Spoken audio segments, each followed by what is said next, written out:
మంది పేర్లు ఏంటి, మరి ఆయనకి ఏమైనా తెలుసా, ఆయన ఏమైనా చెప్తారా? వెంకటేశ్వర రెడ్డి గారు చెప్పండి అండి. మీరే చెప్పాలి. ఆ 25 మంది పేర్లు నాకు 25 మంది నెంబర్ తెలుసు, పేర్లు మీరు చెప్పాలి. మనము గాలి గాలి పోగు చేసి కూర వండి దాన్ని వడ్డించి ఆకలి తీర్చాలనుకోవటం అది ఎవరి ఆకలి తీరదు. గాలి పోగు చేసి కూర వండడం, ఆ కూరని వడ్డించేసి ఆకలి తీర్చుకోవాలనుకోవటం ఎవరి ఆకలి తీరదు. గాలి పోగు చేస్తే కూర అవ్వదు, ఆ కూర ఎవరి ఆకలి తీర్చదు. ఇక్కడ ఈ రోజు ఈ డిబేట్ లో ఈ అంశం ఎటువంటి సాంకేతికత లేని, ఆధారాలు లేని ఒక అంశాన్ని పట్టుకొని మనం కాలక్షేపం చేస్తున్నాం. అయినా కూడా నేను చెప్పే మాట ఒకటి, మాకున్న విశ్వాసం, మాకున్న నిబద్ధత ప్రకారం, మాకున్న సమాచారం ప్రకారం మేము చెప్పే మాట ఏంటంటే, అసలు ఈ చంద్రబాబు నాయుడు గారు కానీ, పవన్ కళ్యాణ్ గారు కానీ, ఈ లోకేష్ గారు కానీ వీళ్ళంతా దేశం వదిలి ఎప్పుడో వెళ్ళిపోయారు. ఒకటి, 175 స్థానాల్లో ఒక్క స్థానం కూడా వాళ్ళు గెలిచే అవకాశం లేదు. అందుకని ఈ డిబేట్కి దీనికి ఉన్న దానికి అర్థమే లేదు.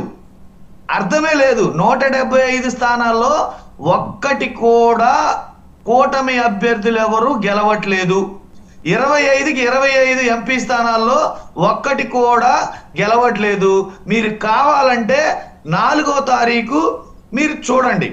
4వ తారీఖు మీరు చూస్తే జస్ట్ ఈ టైంకి కౌంటింగ్ స్టార్ట్ అవుతూ ఉంటది.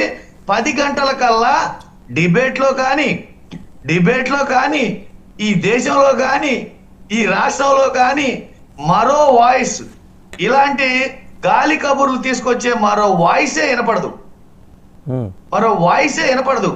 10 గంటల కల్లా వెంకటేశ్వర రెడ్డి గారు కాదు మీరే మాట్లాడదురు. నేను అనేది ఏంటంటే, ఒక్కళ్ళు భ్రమలో ఉన్నారంటే పోన్లే అనుకోవచ్చు, ఇద్దరంటే అనుకోవచ్చు. మొత్తం పార్టీ అలాంటి భ్రమలో ఎలా ఉంది సార్? నాకు అర్థం కాదు. పార్టీ అధినేత భ్రమలో ఉంటే చాలదా? పార్టీ అధినేతల భ్రమలో ఉంటే చాలదా? అంటే మీ అధినేత భ్రమలో ఉన్నారంటారు అయితే 175 విషయంలో. మా అధినేత కాదు భ్రమలో ఉంది, మా అధినేత కాదు భ్రమలో ఉన్నది చంద్రబాబు నాయుడు గారి కూటమి భ్రమలో ఉన్నది. మేము క్లియర్ గా, కేటగారికల్ గా, మేము స్పెసిఫిక్ గా చెప్పేది గాని, చేసేది గాని, ఎదుటి వాళ్ళకి కన్వే చేసేది గాని క్లియర్ కట్ గా, కేటగారికల్ గా చాలా క్లియర్ గా చెప్పాం. మా వల్ల మీకు మేలు జరిగితేనే మాకు ఓటేయండి అని. మా వాయిస్ లో క్లారిటీ ఉంది, మా ప్రవర్తనలో క్లారిటీ ఉంది, మా ప్రచారంలో క్లారిటీ ఉంది, మా మేనిఫెస్టోలో క్లారిటీ ఉంది, మా అభ్యర్థుల్లో క్లారిటీ ఉంది. మీ విధ్వంసంలో క్లారిటీ లేని వాళ్ళు భ్రమల్లో ఉన్నారు. అబద్ధాలు చెప్పి ఓట్లు అడగల.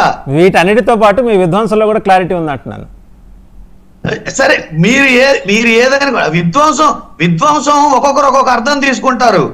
ప్రత్యర్థుల విధ్వంసం, ప్రతిపక్ష పార్టీల విధ్వంసం, ప్రతిపక్ష అబద్ధాల కోరుల విధ్వంసం, ఇక్కడ వెన్నుపోటుదారుల విధ్వంసం, ఇవన్నీ చెప్పుకుంటూ పోతే చాలా ఉన్నాయి.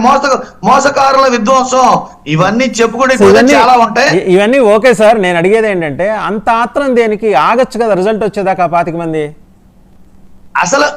అసలు మీకు చెప్పే దాంట్లోనే గాలి అంటున్నాను. నేను 25 మంది అంటున్నారు, నేను గాలి అంటున్నాను. నేను ఎవరిని అప్రోచ్ అయ్యారో వాళ్ళ పేర్లతో సహా చెప్పా. నేను చెప్పకూడదు, బట్ నేను అనేది వాళ్ళ పేర్లు. అసలు వాళ్ళకే దిక్కు లేదు అప్రోచ్ కావడానికి. అది అబద్ధం అంటున్నా నేను, అది అబద్ధం అంటున్నా. టీడీ జనార్దన్కి ఆయనకే దిక్కు లేదు. ఆయనకి ఇప్పుడు చంద్రబాబు నాయుడు గారు గెలిస్తే కదా అప్రోచ్ కావాలి, లోకేష్ గారు గెలిస్తే కదా అప్రోచ్ కావాలి, అచ్చెన్నాయుడు గారు గెలిస్తే కదా అప్రోచ్ కావాలి, పవన్ కళ్యాణ్ గారు గెలిస్తే కదా అప్రోచ్ కావాలి.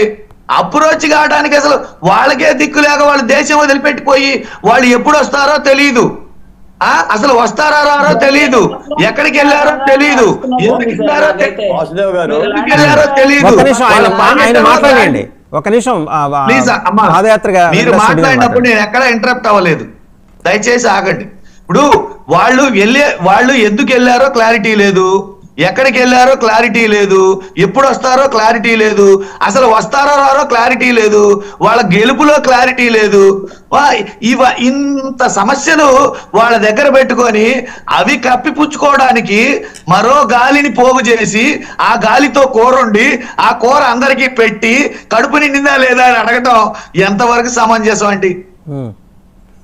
ఎంతవరకు సమంజసం? ఫస్ట్ వాళ్ళ పర్యటన అసలు వాళ్ళకి మన దేశం వస్తున్నారా, అసలు వచ్చే సమాచారం ఉందా, అది కనుక్కోండి ఫస్ట్. వాళ్ళు ఆల్రెడీ ఈ రోజు రేపట్లో వచ్చేస్తారు.